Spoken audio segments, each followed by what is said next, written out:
এজন্য তওবা যদি তওবার মতো করতে পারেন, চাওয়ার মতো যদি আল্লাহর কাছে চাওয়া যায়, সব গুনাহ মাফ করে দিবে কে? বিশ্বনবী বলেন, আমার আগের কোনো গুনাহ নাই, পরের কোনো গুনাহ নাই। ইয়াগফির লাকাল্লাহু মা তাকদ্দামা মিন যামবিকা ওয়া মা তাআখার। আল্লাহ বললেন, নবী আপনার কোনো গুনাহ নাই, আপনি মাসুম, নিষ্পাপ, নিষ্কলুষ, আপনার কোনো পাপ নাই, গুনাহ নাই, অন্যায় নাই। তারপরে বিশ্বনবী বলেন, ওয়াল্লাহি লা আস্তাগফিরুল্লাহ ওয়া আতুবু ফিল ইয়াউমি আকসার মিন ৭০ মাররা।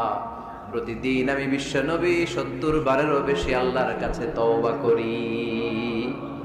কয়বারের বেশি? কোনো গুনাহ আছে? কোনো পাপ আছে? কোনো অন্যায় জীবনে করেছেন? উনি যদি প্রতিদিন করে ৭০ বার, আমাদের করা দরকার কয়বার? হ্যাঁ, ৭০,০০০ বার। আমরা করি কয়বার? কয়বার